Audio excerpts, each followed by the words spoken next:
Spor Arena'dan herkese merhaba. Özel röportaj konuğumuz bir dönemin efsane santraforu ve şu anda da Adana Demirspor'un teknik direktörü olan Patrick Kluivert. Öncelikle nasılsınız? I'm very good, thank you. İsterseniz Adana ile başlayalım. Adana'ya geliş süreciniz nasıl gerçekleşti? Adana'yı nasıl buluyorsunuz ve burada hayat nasıl geçiyor? Buranın bu kadar sıcak olacağını düşünüyor muydunuz? Well, first of all, the receivement was very good. People looked very good after me. Happy to be in Adana. Of course, the heat is a little problem, but we train in the evening, so the temperature is very pleasant to do our trainings. Until now, I'm happy about the way and the intensity of the training. The players respond very well, so yeah, I'm very happy at the moment how things are going in our team. Peki Adana Demirspor'a geliş sürecinizde görüşmeler nasıl gerçekleşti? Murat Sancak'la birebir görüşme oldu mu? Well, the most important thing is that how the agreement was is that agents are talking with each other, and after that, my big friend at the moment, Murat Sancak, the president, I had a meeting with him, and it directly clicked, and I told him my way of working, and I think that he liked it, and for us and for me, is the most important thing is that I get an opportunity to prove my ability, and I think that Adana Demirspor did a very good job last year. Fourth in the Super League, and they have big promises in the new season. And I think that seeing the team, seeing the quality in the team, yeah, we can do a lot of positive things. I'm not saying directly that we're going to be first, but we're fighting to be among the first four again. Peki hedefleri konuşacağız ama Murat Sancak hakkında ne düşünüyorsunuz karakter olarak? Well, I think that our president has a very nice character. I don't know him that long, but you know, the first impression is always a good impression. So I hope that this impression stays the same as how I know him now. And you know, it's all depends with results. I think it's also on me. If the results are not good, I'm not happy, and I can understand that if the president doesn't see good results, that his feeling is not nice, and that's normal. But you know, the most important thing is that we work as a team, try to get good results, and then I think the president will be happy. Peki Murat Sancak bize bir röportaj vermişti ve o röportajda da şu cümleyi kullanmıştı. Takım her şeyden üstündür. Bu doğrultuda transferler yapılır demişti. Siz de aynı mı düşünüyorsunuz? Yes, it's the same. No individual player is more important than the team. So I agree with the philosophy of the president. I mean, I think you win prizes with a good team and not only an individual player. So I'm totally agree with how the president thinks. Adana Demirspor'u ne kadar süredir takip ediyorsunuz ve gelmeden önce takım hakkında neler biliyordunuz? Well, actually, I need to be honest. I didn't know a lot about Adana Demirspor, but when the discussions came that there's a possibility, of course, then you're going to go a little bit deeper. But you know, I know a few players from the team before. But that's not the most important thing. The most important thing is that when you come to a club, it's important to get to know the players directly, and that's what I did. We're now more or less 1 month or something more together, and the connection is there. I think the players are I hope they're happy with the way we train, and I hope that we have results, and you know, everything is looking towards results. If you have good results, the feeling in the group will be positive, and that's what I came to do. I came to try to come and bring positive results, positivity in general, and looking forward to have good results. Bir aydır hazırlanıyoruz dediniz. Yoğun bir kamp süreci geçirdiğinizi biliyoruz. Adana dışında da, Bolu'da da kamplarınızın olduğunu biliyoruz. Peki bu kamp sürecinde takımda eksik olarak gördüğünüz neler? Sezona hazır hissediyor musunuz? Well, I don't think that there's lacking something. The pre-season that we had was short. and intense because of the Conference League, of course. I think the teams that we play against were not at that level, but for us is the most important thing is to play the games and to look at our own strength in our teams. So at the moment, for me, there's not lacking nothing. I think we're on the right stage at the moment. Now it's the match against Cluj is the most important game that counts for us, and after that we have still the next round if we go through, of course, and then Rüştü Reçber'i is already waiting for the Super League. So now we have a small time to look at the games, and those are the most important moments that we have at the moment. Konferans Ligi'ni de konuşacağız ama öncelikle Süper Lig'i sormak istiyorum. Geçen sezon 4. sırada tamamlandı. Bu sezon Süper Lig'de hedefleriniz neler? Well, the objective of this season is at least to end the same position.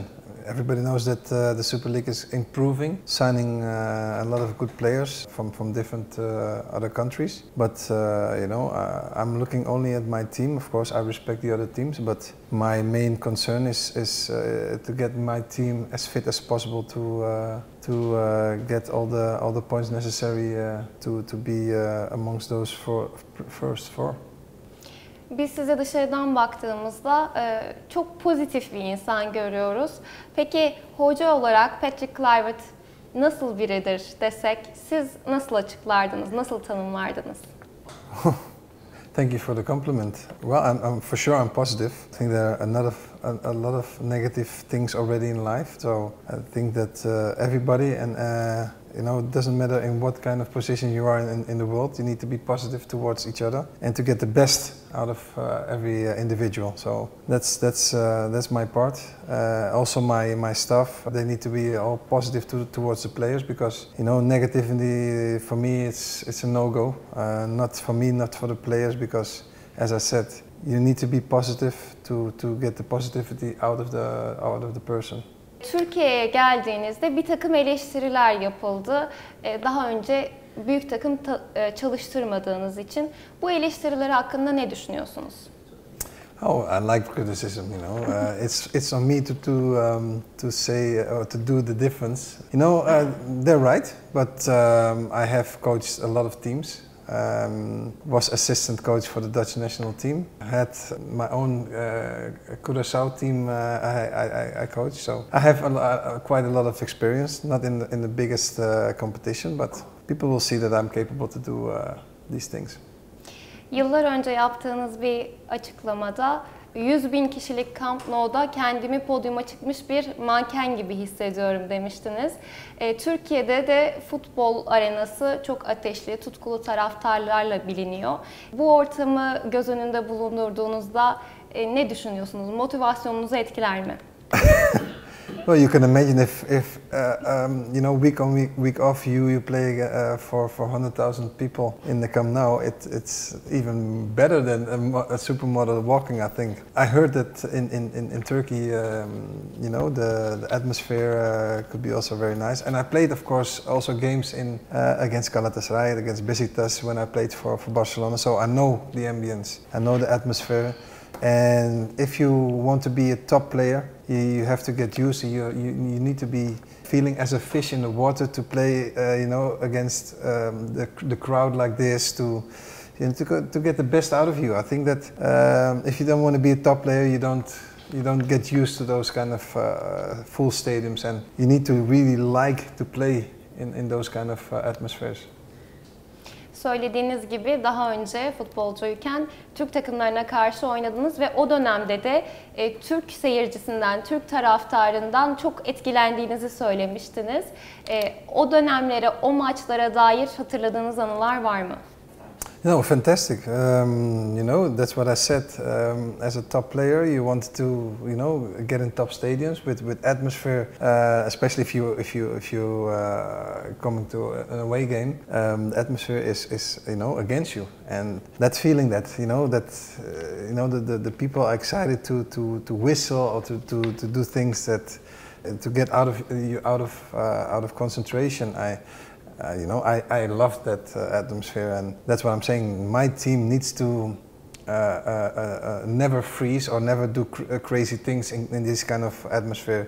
You have to always keep your mind cold and do what we spoke about in the meetings. Peki futbolcuyken oynadığınız maçlarda, Türkiye'de oynadığınız maçlarda en çok hangi stadyumun atmosferinden etkilenmiştiniz? Well, of course, at the Champions League, most of the time it was Galatasaray, Fenerbahçe, and Beşiktaş. So those three stadiums were quite impressive. Arasından birisini seçmiyorsunuz yani. It's difficult because if I say now Galatasaray or I say Beşiktaş or I say Fenerbahçe, you know, it's directly the headline. So all three are amazing atmospheres. Şimdi sizi bulmuşken futbolculuk yıllarınıza dair, futbol kariyerinize dair konuşmadan da olmaz. Ajax, Milan ve sonrasında da Barcelona. Nasıl başladı bu serüven? Well, as you said, I was a young lad of 7 years old and when I joined Ajax Amsterdam until my 20th. And from my 20s I went to AC Milan. And after AC Milan I went to Barcelona. Do you want me to repeat all that? Yes, of course. Okay. Okay, I went to Barcelona. From Barcelona I went to Newcastle United. Newcastle United I went to Valencia, Newcastle, yeah, and then PSV. And then Lille was my latest club in France. Ajax'ta zaten başladınız. Hepimiz biliyoruz. Çok uzun yıllar orada kaldınız. Ajax'tan ayrılırken duygusal olarak neler hissettiniz? Yeah, that's a good question. It's a big emotion, you know. Ajax was the club who created me and won also the Champions League in '94. So I did, you know, from my youth to the first team in one club, it gives a special feeling. And of course, if you go away for the club that you've been all your life, it gives a sad feeling. But you know, always Ajax will be in my heart. And you know, I'm always grateful to have got my education, my football education in Amsterdam. Futbol oynayan herkesin herhalde hayali Barcelona ya da Real Madrid gibi takımlarda forma giymektir. Barcelona'ya transfer süreciniz nasıl gerçekleşti? O dönemde hissettiklerinizi hatırlıyor musunuz? Well, I was at that time in AC Milan. Didn't have a really good year. It was okay, but the coach was Louis van Gaal in Barcelona, and he asked me if I would love to join Barcelona from AC Milan. And I didn't play the same system as Ajax with the 4-3-3, but I played 4-2-2 with Josh Way up front. And it was at that time the Catenaccio, you know, 4-4 and then 2 strikers with Vea up front. And you know, I didn't feel that comfortable, and I knew that in Barcelona they played my system, the 4-3-3, with Luis Figo on the right side and Rivaldo on the left side, and that I would get a lot of serves to make my goals. And you know, when Louis van Gaal called me, it was not that long that I needed to think about to get that move, because yeah, everybody wanted to, what you say, play for Barcelona or Real Madrid, and yeah, that was very quick that I signed for Barcelona. Louis van Gaal sizin hayatınızda çok önemli bir yere sahip. Ajax'ta Şampiyonlar Ligi, sonrasında Barcelona'ya transferiniz ve oranın efsanesi olmanız, sonrasında Hollanda milli takımında onun yardımcılığını üstlenmeniz. Onun hakkında neler söylemek istersiniz? Well, first of all, I'm always happy that he chose me from the youth into the first team. That's the first thing. He was my national team coach, as you said. Also, he gave me the opportunity to come from AC Milan to Barcelona. So, as you said, he was a lot of times in my life, and I will be always grateful to. He gave me the opportunity also to be his assistant in the World Cup in Brazil 2014. So yeah, he's been like a red line in my career as a football player and as a coach. Yeah, grateful to have worked with him and to have him as a coach. So for me, he was very important in my career. Peki teknik direktör olarak bir rol modeliniz var mı desek kendisi midir? Yes, but I had a lot of very good coaches, and I'd pick from every coach that I had.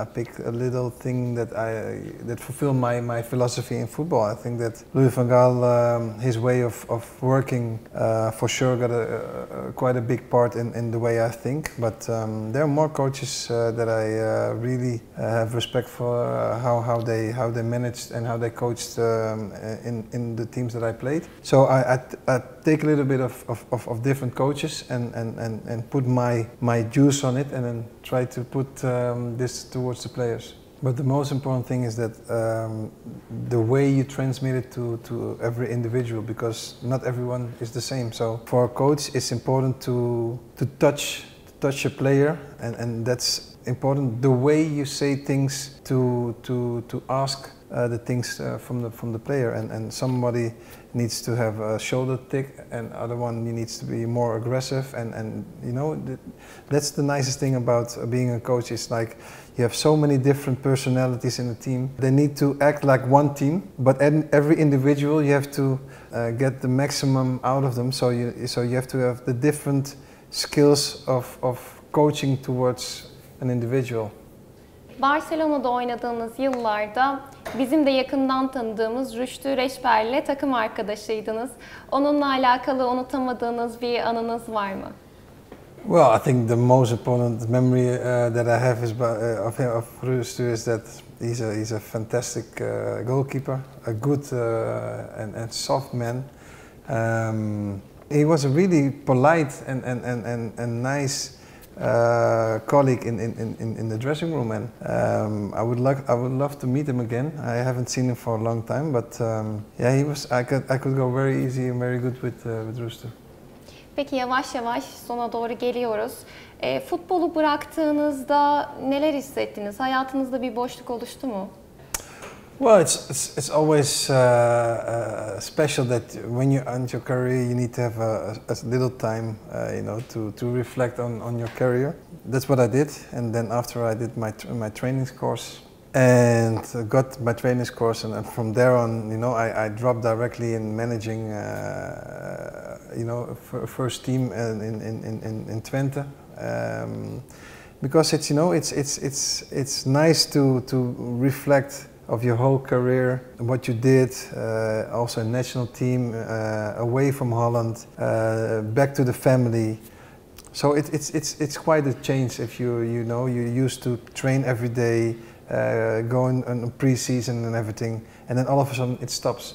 And yeah, I felt quite released actually, because, you know, I was happy about my career, grateful.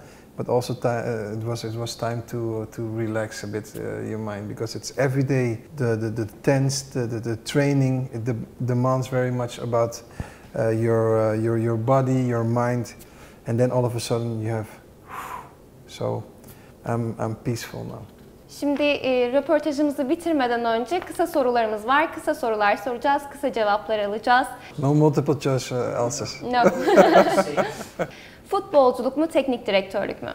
A football player. Why? Because then you can directly implement and change a game. As a coach, you can transmit what you want to see, and in the game, you know, I can't go in the game and score a goal, for example. So, you know, playing football is of course, yeah, nice. Çalıştığınız en iyi teknik direktör? Louis van Gaal. Çalıştığınız en kötü teknik direktör? Next question, please. No. I've been happy with all the coaches that I had, so they're lucky that I don't say their name. En iyi takım arkadaşınız? Oh. Choose one. I can't choose one. Ronaldinho, then, if I have to choose one. Teknik direktör olarak en çalışkan oyuncunuz? As a player? In your team, right now. Oh, right now? Yeah, in Adana Demirspor. Oh, they're working all very hard, eh? Oh, no, I can't say that there's one player that's not working. They're all doing the maximum, and that's what I like about the players. En mutlu olduğunuz an? In my life? Yeah, general. In general. The birth of all my children. En büyük hayal kırıklığınız? The biggest regret, I don't have regrets. Unutamadığınız maç? Ajax AC Milan, Champions League final. En üzüldüğünüz maç? Most sad match. Yeah, that was 98 against Brazil. We lost with penalties, and I think that if we could have won from Brazil, we could won the World Cup '98. Unutamadığınız gol? The one of AC Milan in the final, Champions League. Favori Türk yemeğiniz? Favorite Turkish dish, baklava. It's not a dish, but it's a dessert. But En sevdiğiniz Türkçe kelime? seni seviyorum. Maybe you can say to the Adana Demirspor fans. Seni seviyorum, Adana Demirspor. Thank you so much again. Thank you again. Patrick Kluivert'la birlikte özel bir röportaj gerçekleştirdik. Bir sonraki röportajda görüşmek üzere.